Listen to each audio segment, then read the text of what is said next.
اپنی تاریخ کے حوالے سے دیکھیں، خاص طور پر انبیاء کرام علیہم السلام کی زندگیوں کو، جی حضرت ابراہیم کو دیکھیں، حضرت موسیٰ علیہ السلام کو، ہمارے پیارے نبی محمد مصطفیٰ صلی اللہ علیہ وسلم، ان سب نے کیا کیا؟ انہوں نے اپنے وقت کے جو وہ فرسودہ رواج تھے، غلط عقائد تھے، بالکل ان کو چیلنج کیا، بالکل انہوں نے سوال اٹھایا، انہوں نے ایک الگ سوچ اپنائی. ایک روشن فکر. آج ہم ایک ایسے موضوع کی گہرائی میں اتر رہے ہیں جو ہر والدین اور ہر استاد کے دل کے قریب ہے. جی یعنی ہمارے بچوں میں آزاد اور تنقیدی سوچ کی نشوونما. بہت اہم موضوع ہے. ہمارے سامنے کچھ اقتباسات ہیں بچوں کو آزاد سوچنے کی اہمیت پر، جو ہمیں سوچنے پر مجبور کرتے ہیں. جی بالکل. ایک عجیب سی کشمکش ہے نا، ہمارا تعلیمی نظام وہ زیادہ تر فرما برداری سکھاتا ہے. جی ایسا ہی ہے. سوال اٹھانے کو اتنا اچھا نہیں سمجھا جاتا. صحیح. تو یہی دل میں ایک سوال اٹھتا ہے کہ کیا یہ انداز، کیا یہ طریقہ قرآن کی اس پکار سے مطابقت رکھتا ہے جو بار بار آتی ہے، افلا تعقلون؟ کیا تم عقل سے کام نہیں لیتے؟ بالکل. اللہ تو خود کہہ رہا ہے کہ سوچو، سمجھو، عقل استعمال کرو. یہ واقعی ایک بڑا تضاد ہے جو آپ نے بیان کیا. یعنی ہم اپنے بچوں کو بھیجتے تو ہیں علم حاصل کرنے کے لیے، روشنی حاصل کرنے، مگر اکثر وہاں ہوتا کیا ہے، ان کی وہ جو فطری ایک جستجو ہوتی ہے نا، ان کے وہ معصوم سوال، ان کو دبا دیا جاتا ہے. ہاں، یہ دیکھنے میں آتا ہے. اور اگر کوئی بچہ ذرا ہٹ کے سوچے، الگ سوال کرے، تو اسے ناپسندیدگی سے دیکھا جاتا ہے، جیسے کوئی غلطی کر دی ہو. بالکل جیسے کوئی جرم کر دیا ہو. تو یہ تو اصل مقصد کے ہی خلاف ہو گیا نا.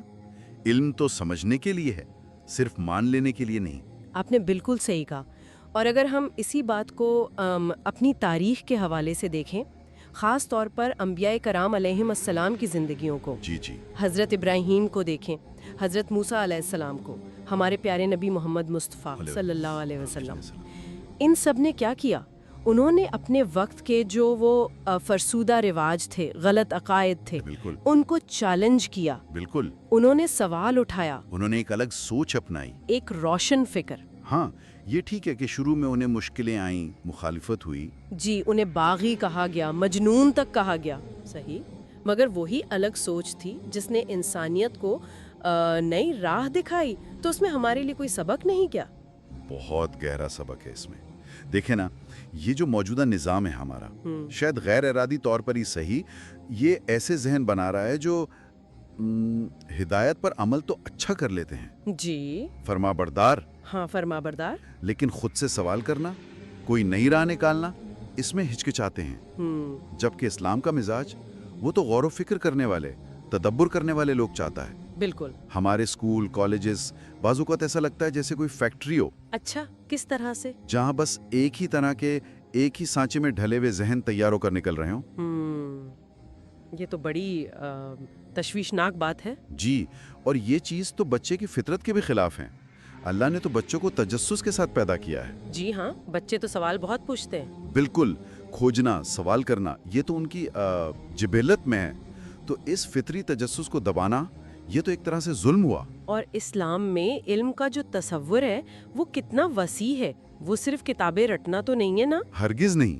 علم کا اصل مقصد تو ہے غور و فکر کرنا، تدبر، یعنی بات کی تہ تک پہنچنا. صحیح. اور بچوں کی یہ جو سوال ہوتے ہیں یہ معمولی نہیں ہوتے.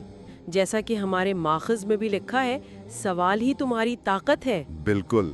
جہاں سوال مر جائے وہاں تو عقل، سوچ، وہ سب مرجھا جاتی ہے. جی، وہاں ترقی رک جاتی ہے. وہاں ذہن کیسے نشوونما پائے گا؟ نہیں پا سکتا. اور تاریخ بھی تو یہی بتاتی ہے نا. کیسے؟ دنیا کے جتنے بڑے مفکر گزرے ہیں، سائنسدان، جنہوں نے واقعی دنیا کو بدلا، جی، نہ نہیں گیا، مذاق اڑایا گیا، مگر ان کی وہی جو منفرد سوچ تھی، وہ جو سوال کرنے کی ہمت تھی، جی جی، اسی نے تو آخرکار دنیا کو بدلا. وہ آج ہمارے لیے مشعل راہ ہیں. تو حاصل کلام کیا ہے؟ حاصل کلام، میرا مطلب ہے لب لباب، یہ ہے کہ ہمیں بچوں کی اس الگ سوچ کو، ان کے سوال کرنے کی اس عادت کو سزا نہیں دینی چاہیے، ناپسندیدگی سے نہیں دیکھنا چاہیے، بلکہ اس کی حوصلہ افزائی کرنی چاہیے، اسے پروان چڑھانا چاہیے.